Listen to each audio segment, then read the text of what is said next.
Para nós é um motivo de muita alegria mais uma vez estar aqui com os irmãos. Eu gostaria de, sem mais delongas, chamar a você para abrir a sua Bíblia comigo, no texto que está aí sendo projetado já, Ageu, capítulo 1, o versículo 12 ao versículo de número 14. Então Zorobabel, filho de Salatiel, e Josué, filho de Josadaque, o sumo sacerdote, e todo o resto do povo atenderam à voz do Senhor, seu Deus, e às palavras do profeta Ageu, as quais o Senhor, seu Deus, tinha mandado dizer, e o povo temeu diante do Senhor. Então Ageu, o enviado do Senhor, falou ao povo segundo a mensagem do Senhor, dizendo: eu sou convosco, diz o Senhor.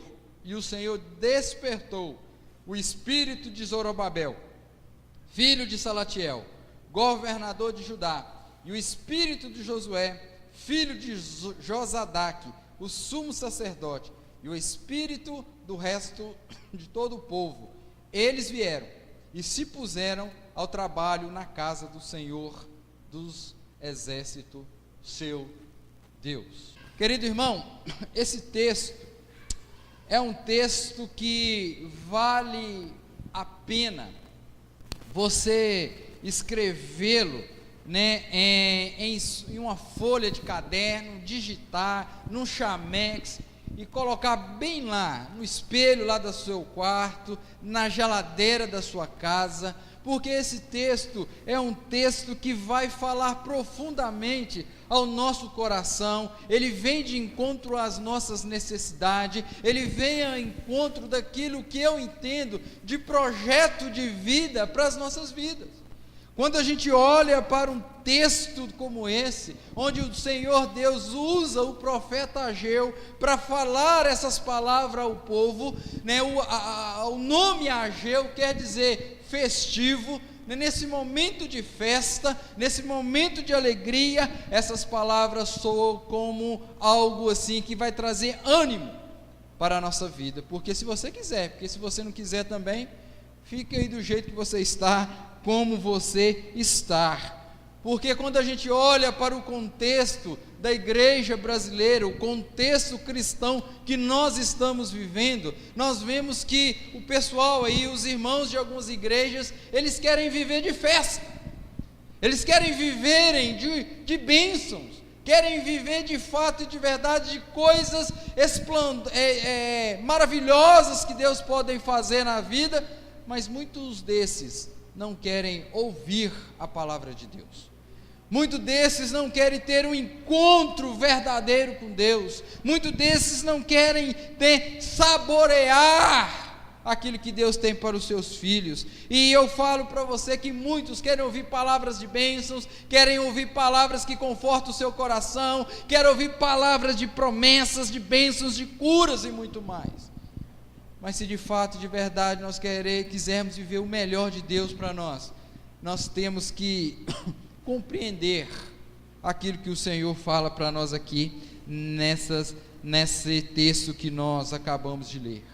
Porque eu vou trazer algumas informações para você aqui, que você vai perceber que a semelhança da geração de Ageu, muito tem a ver com a nossa geração, porque nós queremos correr atrás dessas bênçãos, nós queremos ser abençoados por Deus, nós queremos ver o mover de Deus nas nossas vidas, nós queremos ver o agir de Deus nas nossas vidas, e eu concordo plenamente com você, obrigado meu irmão, que isso não é pecado. O pecado é a partir do momento que essas coisas se tornam o primeiro lugar na nossa vida, e nós deixamos de buscar em primeiro lugar o reino de Deus, a sua justiça para as nossas vidas.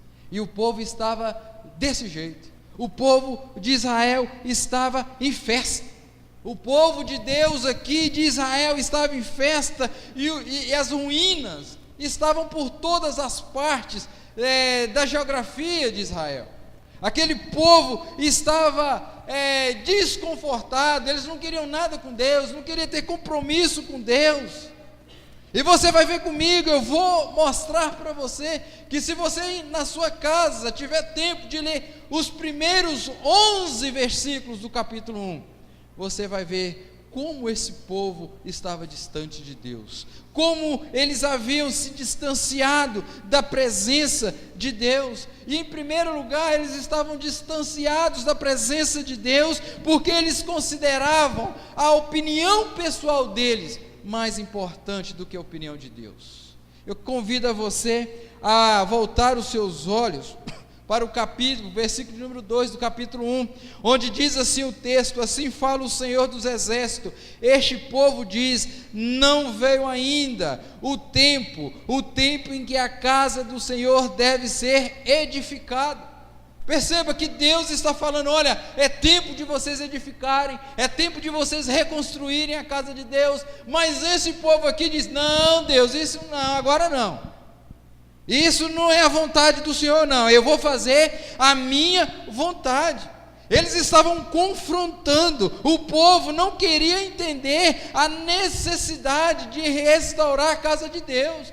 Deus está chamando aquele povo para um conserto, Deus estava chamando aquele povo para um novo começo, a restaurar a presença do Senhor. Mas sabe o que aquele povo queria? Não, não é o tempo ainda não. Nós vamos ficar aqui, nós vamos ficar nos ajeitando aqui, nós estamos aqui com a nossa própria opinião. Então Deus, isso não é de Deus não, isso não é de Deus não. E o Senhor está falando: este não veio ainda o tempo em que a casa do Senhor deve ser edificada. Perceba-se, a semelhança não é muito parecida com a nossa. Deus a cada dia está chamando o seu povo ao arrependimento, ao voltar ao primeiro amor, a voltar em busca das primeiras coisas, e nós cada vez mais queremos nos afastar. Perceba a arrogância do povo de Israel, né, na opinião que Deus quer chamar a eles, e eles não querem nem aí, está nem aí. E quando a gente transporta essa ideia para o nosso contexto, é as mesmas coisas que estão acontecendo conosco. As pessoas chegam à igreja, as pessoas vêm à igreja não preocupadas naquilo que Deus pode fazer para elas, naquilo que eu devo fazer, naquilo que a palavra de Deus me ensina a fazer. As pessoas vêm à igreja procurando, uma igreja que satisfaça o seu desejo. As pessoas vêm à igreja muitas vezes assim: olha, se a igreja que eu estou indo, se ela começa a falar, tocar muito no meu pecado, eu vou sair dessa igreja. Não é isso que Deus tem para mim não. E a gente vai procurando igrejas, denominações, comunidades cristãs que se adequem a nós, que se adequem às nossas necessidades. Mas na palavra de Deus não tem esse negócio a gosto do freguês, não tem esse negócio assim: eu vou massagear meu ego. Não, a palavra do Senhor é muito clara e diz que nós devemos nos voltar para Deus. Arrependei-vos e crede no Evangelho. E esse povo aqui não está nem aí.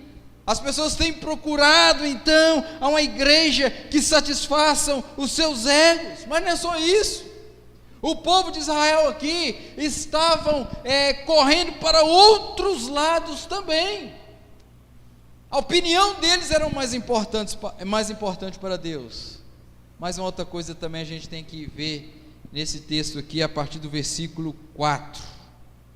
Olha o que diz o versículo 4: acaso há tempo de habitardes vós em casas apaineladas, enquanto esta casa permanece em ruínas? Meus irmãos, Israel sofreu um exílio, sofreu uma destruição total, uma destruição em massa. O povo estava disperso, e agora esse povo começa a voltar para as suas casas, agora esse povo começa a regressar para as suas cidades. E agora então eles chegam diante daquela cidade, está tudo acabado, está tudo destruído. Mas pastor, então está certo, esse povo tem que reconstruir. Não tinha casa para eles ficarem, não tinha lugar para eles morarem. Meu irmão, mas perceba um detalhe importantíssimo que o texto traz para nós. O texto diz que acaso é tempo de habitardes vós em casas apaineladas. E você deve estar perguntando assim: pastor, O que significa paneilar? É colocar panelas, é encher a casa de vasilhas. Não é, meu irmão. Quem dera se fosse desse jeito. A paneilar aqui, o sentido original aqui dessa paneilar aqui, era assim: o povo estava vindo, a casa estava destruída, construiu-se a casa, dava para morar, pronto, agora nós vamos adorar, a louvar ao Deus Todo-Poderoso, que nos trouxe com a sua mão forte para os nossos lares. Mas sabe o que o povo estava fazendo? O povo fez a sua casinha, restaurou, aí começou, pinta um negocinho aqui, faz um detalhe aqui, outro detalhe acolá. O povo estava ornamentando a sua casa, enquanto a casa de Deus estava em ruínas. Perceba que a mesma coisa tem acontecido conosco. Nós estamos preocupados demais conosco, com a aparência nossa, e muitas vezes nós não estamos deixando exalar a fragrância do Senhor, o bom perfume. Aí eu fico imaginando uma pessoa visitando essa cidade, olhando as casas, oh, que casa bonita, olha que mansão aqui, nossa, essa casa aqui. E quando chega justamente na casa de Deus, a casa do Deus de Israel, a casa do Deus Todo-Poderoso, ela está em ruínas, despedaçada. Sabe o que eu vejo nessa cena? Essa cena da casa de Deus destruída tem muito a ver com o que nós estamos fazendo, porque a casa de Deus simbolizava para o povo de Deus a presença do seu Deus no seu meio. E quando a gente vê a casa de Deus em ruína, o que significa para mim? A conclusão que eu tiro de imediatamente é que esse povo não quer nada com Deus, esse povo não quer compromisso nenhum com Deus, porque se a presença de Deus era simbolizada pela casa de Deus, se ela está em ruína, esse povo não quer nada com nada, não quer nada com nada, não quer nada. E esse problema, meus irmãos, já se passaram 2.600 anos, e esse problema continua com o povo de Deus. E sabe o que nos falta, irmãos, para mudar?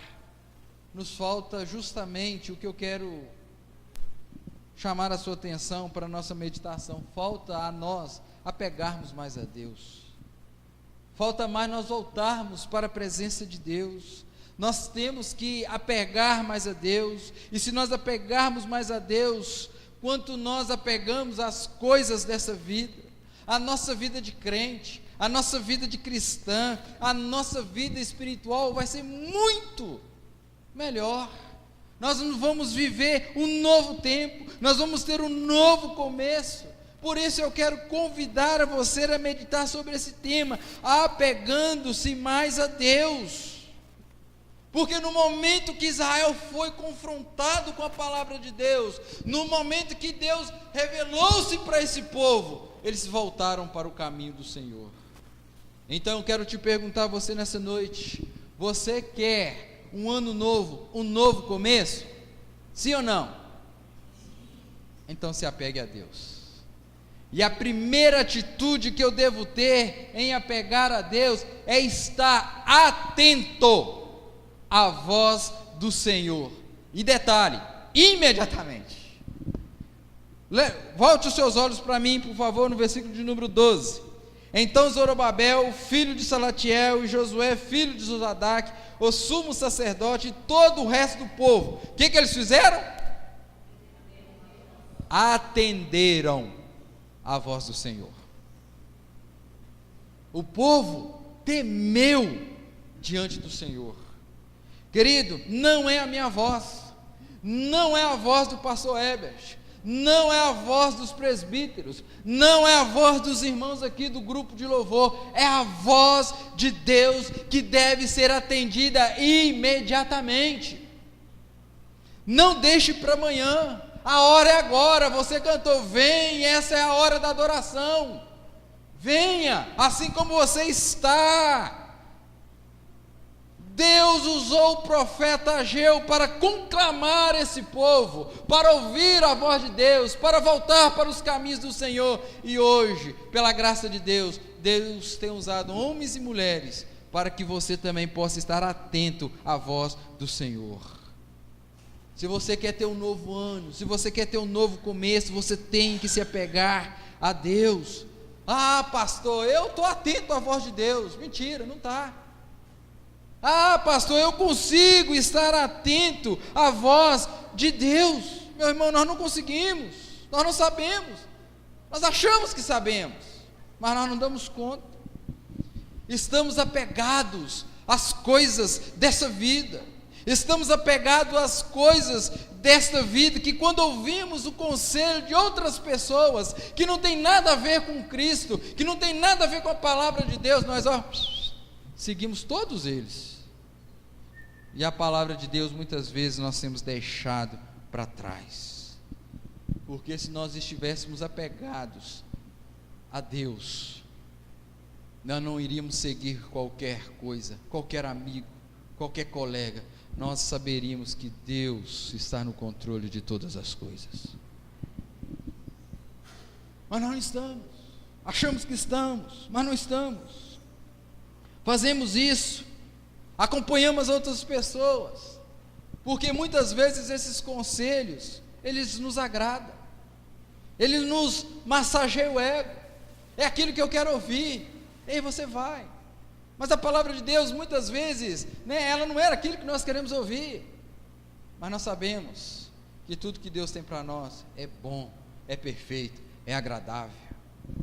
Então apegue-se mais a Deus, não corra atrás de opinião pessoal. Você estar aqui na palavra de Deus, você está aqui na igreja, ouvindo a palavra de Deus, atendendo a voz de Deus, atendendo o que Ele ordena, atendendo o seu mandado, e aí vem um camarada com poucas palavras, te leva embora.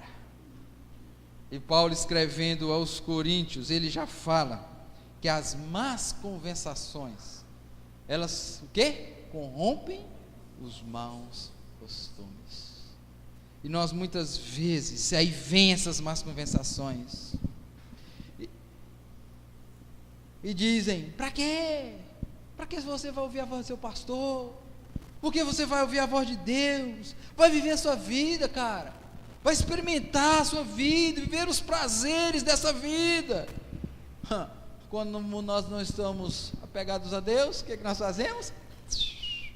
Decolamos, vamos embora.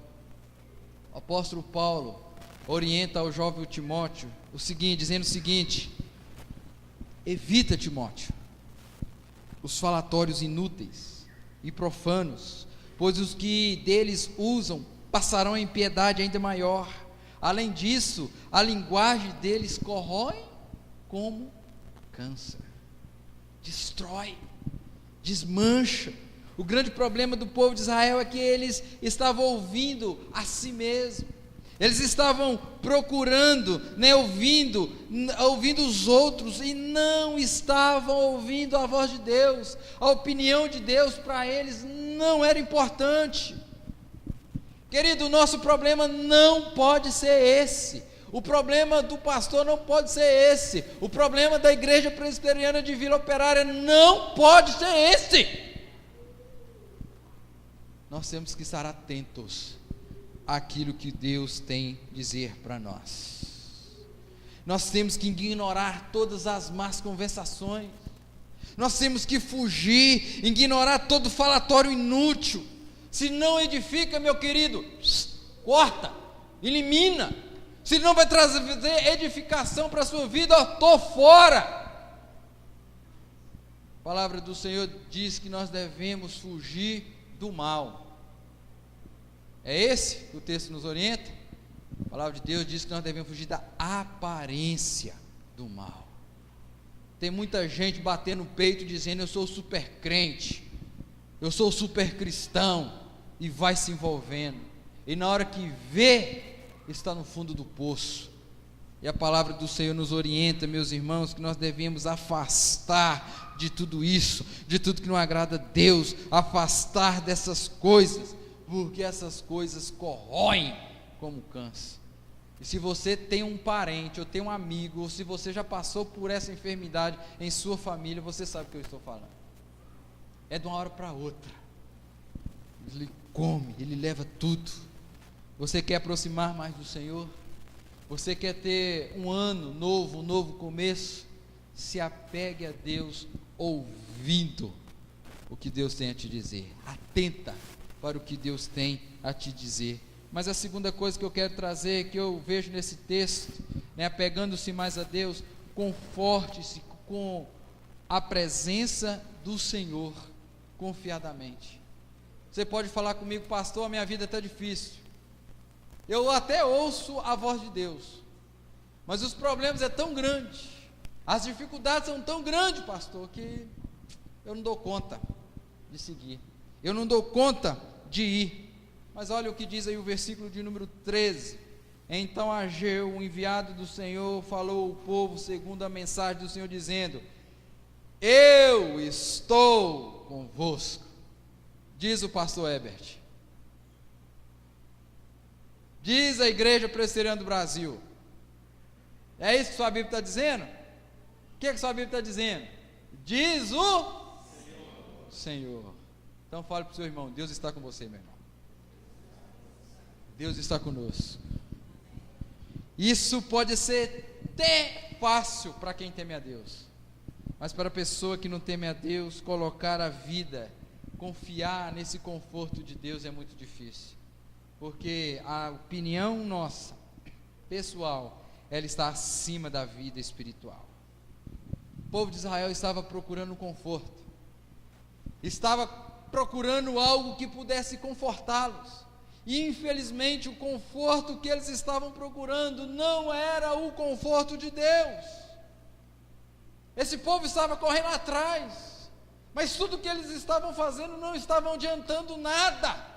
Olha o versículo de número 6 do capítulo 1, do texto que nós estamos lendo: tendes semeado muito e recolhido pouco, comeis, mas não chega para fartar-vos, bebeis, mas não dá para saciar-vos, vestivos, mas ninguém se aquece, e o que recebe salário, recebe-o para pô-lo em um saquitel furado. Longe dos caminhos do Senhor, longe do conforto do nosso Pai Celestial, nós também estaremos juntos no mesmo bolo que o povo de Israel estava. Eles faziam, eles construíam, mas nada daquilo estava adiantando. O próprio Deus vem então e fala para esse povo, para que eles busquem a presença do Senhor, que quando eles ouvissem a voz de Deus, quando eles atentassem para a voz de Deus, quando eles colocassem as práticas que Deus estava ordenando, Deus iria os abençoar, Deus iria confortar aquele povo, porque Deus estava com eles. Deus está comigo, Deus está com você, Deus está com cada um de nós. Mas muitas vezes nós, diante dos nossos problemas, diante das dificuldades, diante das adversidades, nós parecemos que não confiamos no Deus que nós servimos. Eu vou dar uma ajudinha para Deus. Mas a palavra de Deus diz no versículo de número 13: eu sou convosco. Meu irmão, não existe misericórdia maior do que essa, do que a presença de Deus nas nossas vidas. O contexto daqui era que o povo, como eu disse lá no começo, que o povo estava o quê? Afastado de Deus. O povo estava longe dos caminhos de Deus, estavam apainelando as suas casas, mas esse Deus que é misericordioso, Ele chama esse povo para um particular, e depois que Deus fala para eles, que eles atentam, Deus fala para eles agora, meus queridos filhos, caminhe, continue andando, porque eu estou com vocês. Se fosse nós, quando acontece alguma coisa conosco, nós fazemos é? Você não quer andar nos meus caminhos, não? Você não quer ouvir meus conselhos, não? Então vai andar onde você está andando. Não é assim que muitas vezes nós fazemos? Quando você fala A para uma pessoa, fala B para uma pessoa, e ela está indo. Você diz aquela expressão: vou lavar as minhas mãos. Mas olha a misericórdia de Deus, mesmo esse povo voltando contra Deus, mesmo eles indo contra Deus, Deus os chama, e Deus os fala para eles agora: eu estou com vocês. eu vou andar com vocês. Querido, isso é amor, isso é misericórdia de Deus. Isso mostra para mim e para você que não importa o abismo que você se encontra, não importa aonde você está, mas a partir do momento que você atentar para a voz do Senhor, a partir do momento que você atender o chamado do Senhor, você vai confiar em Deus e você vai seguir em frente, porque Deus está com você. Aleluia! E quando Deus está conosco, pode vir tempestade. Você cantou. Se o mar se enfurecer, como é que é o negócio lá? Se o trovão vier, tu és o quê? Deus, tu és rei. E o bom rei é aquele que cuida dos seus súditos. E não há um rei nessa terra que cuida melhor da vida dos seus súditos do que o nosso rei, o Deus Todo-Poderoso, o Deus de Israel. Aquele que te amou incondicionalmente e deu o seu Filho ali naquela cruz, para todo aquele que nele crê, não pereça, mas tenha a vida eterna. É esse Deus que está nos chamando hoje,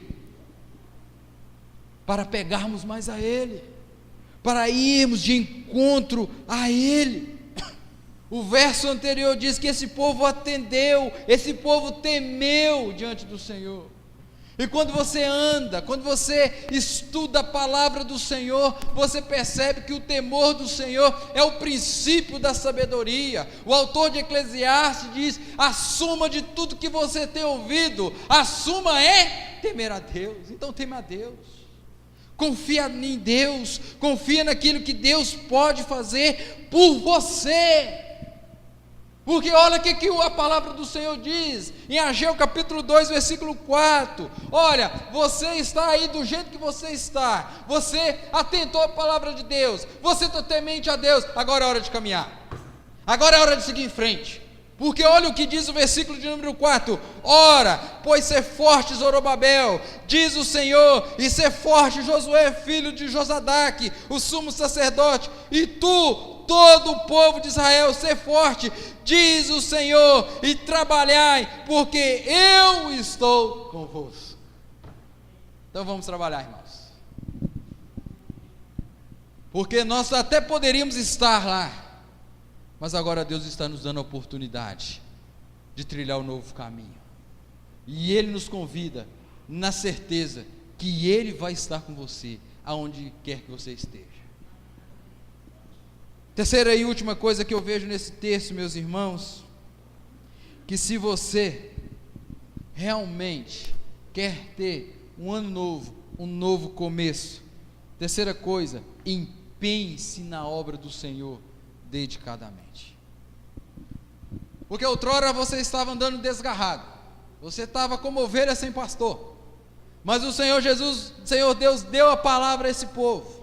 Esse povo atendeu a voz do Senhor, temeram ao Senhor, ouviram a palavra de confiança que Deus está com eles. E agora, hein? O que nós vamos fazer? Nós vamos cruzar o braço e esperar Jesus voltar.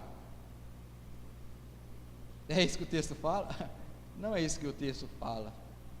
O texto diz, no versículo de número 14, o Senhor despertou o espírito de Zorobabel, filho de Salatiel, governador de Judá, e o espírito de Josué, filho de Josadaque, o sumo sacerdote, e o espírito do resto do povo. Eles vieram e se puseram ao quê? Não ouvi. E se puseram ao trabalho aonde? Na casa do Senhor. Eu creio que o sonho de todo pastor, inclusive do pastor Herbert, é ter uma igreja engajada no trabalho do Senhor. É isso, pastor Herbert, ou não? E olha para você ver se aqui não fecha uma tríade. Às vezes nós estamos aí voando para lá, para cá, mas Deus nos chama a ter um concerto com Ele. Deus fala para nós que nós devemos confiar nele, mas Deus também nos orienta que nós devemos trabalhar. E aqui justamente, meu irmão, é que o texto está falando. Deus despertou esse povo para o trabalho. Deus chamou esse povo para reconstruir a casa do Senhor. Deus o chamou esse povo para colocar a mão no arado. E perceba aqui, meus irmãos, que não foi só o povo, não foi só os irmãos. A palavra do Senhor diz aqui, em primeiro lugar, que Deus despertou o espírito de Zorobabel. Quem é Zorobabel? É o governador. Era a pessoa responsável por administrar aquele povo. Mas Deus também despertou, né, a Josué. Josué era o sacerdote, era o responsável, né, pela parte espiritual daquele povo. E Deus também despertou todo o povo.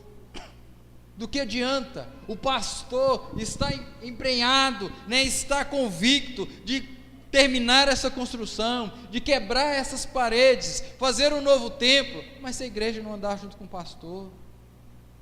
Do que adianta nós queremos fazer as coisas, o pastor Herbert, né, trazer a melhor proposta aqui de crescimento, mas se você não unir força com o pastor, se você não unir força com a liderança da igreja, com o conselho da igreja, pode ser a melhor estratégia de crescimento, mas se nós não nos unirmos, não vai sair do papel. Mas não é isso que a palavra de Deus nos oriente. Deus despertou esse povo para priorizar o culto, para priorizar, para que eles voltassem para Deus. E se nós queremos, então, meus irmãos, ter um ano novo, um novo começo, nós temos que priorizar a vontade de Deus. Eu li rapidamente ali, né, da igreja, lá no começo lá, qual que é o projeto da igreja. Eu vi que uma das frases que me chamou a atenção era mais ou menos que a igreja quer ficar nos caminhos do Senhor, alguma coisa mais ou menos assim, não é? Permanecer firmes, a palavra de Deus, não é? A confissão de fé, a nossa fé não é algo parecido assim, que estava lá no comecinho? Se nós queremos então viver aquilo que é projeto para a igreja, você tem que empenhar-se na obra do Senhor, mas não somente empenhar, você tem que dedicar, você tem que fazer algo a mais. No momento que esse povo atentaram para a voz do Senhor, no momento que eles atentaram que o conforto da presença do Senhor, foi despertado neles esse espírito de trabalho, esse espírito de comunhão. Da mesma maneira, meu irmão, que Deus despertou aquele povo, a nossa oração é que Deus desperte ceifeiros nesse tempo. A minha oração, meu desejo é que Deus desperte pessoas, homens e mulheres, jovens, adolescentes aqui da Vila Operária, para que eles se tornem ceifeiros da Seara Santa. Homens comprometidos com a palavra do Senhor. Que Deus desperte a sua vida, que Deus desperte a nossa vida, para que nós dediquemos a obra do Senhor. Ah, pastor, eu já estou cansado de mexer com esse negócio da igreja. Ah, eu já estou cansado de trabalhar para a igreja. Ah, pastor, o senhor não conhece a minha vida, é tão corrida. Mas Deus está te chamando, meu irmão, mais uma vez, para você despertar para a obra do Senhor. Aquilo que Deus tem para mim e para você, ninguém pode fazer, a não ser eu e você. Então, empenhe-se na obra do Senhor. Sabe por quê? Porque se você não empenhar, só existe duas coisas para você fazer. Ore a Deus, pedindo que desperte o seu coração. Em segundo lugar, infelizmente, abandone o pecado que você está vivendo, porque o pecado, ele nos distancia da presença de Deus, e enquanto Deus não te chamar, Ele está te dando a oportunidade de você se arrepender e voltar para os caminhos do Senhor. Trabalhe para o Senhor. Sabe por que muitas vezes nós não queremos trabalhar para o Senhor? Porque muitas vezes também nós pensamos que o trabalho do Senhor é igual ao nosso trabalho secular. No seu trabalho secular você trabalha, você chega para o seu chefe, você cria estratégias, você cria lá bola, estratégia de marketing, de crescimento, de venda, você se esforça, você se labuta, você se machuca os outros, e no final você percebe que parece que tudo aquilo é em vão, parece que tudo aquilo não valeu a pena. Mas quando nós voltamos para a palavra do Senhor, a palavra do Senhor diz que, Paulo escrevendo aos Coríntios disse: portanto, meus amados irmãos, sede firmes, inabaláveis, sabendo que no Senhor o trabalho de vocês não são em vão. Nós devemos trabalhar para o Senhor, não esperando glória dos homens, mas esperando a glória que Deus tem reservado para nós na eternidade. Você quer começar um ano novo, com um novo começo? Apegue-se a Deus.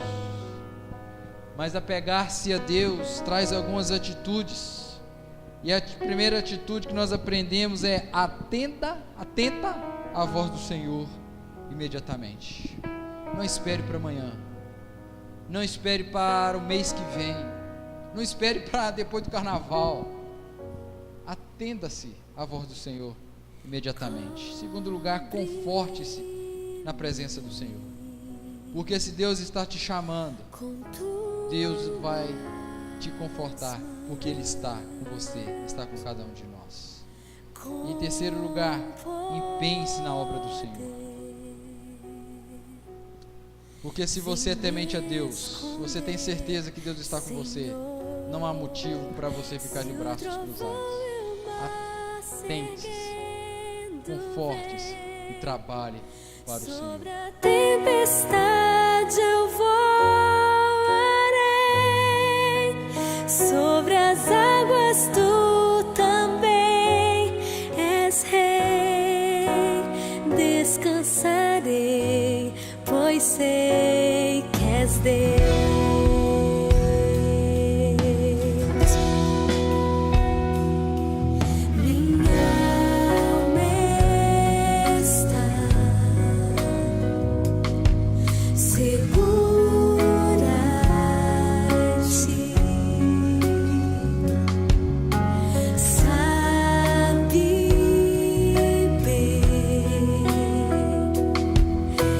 Cristo firme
meu Senhor.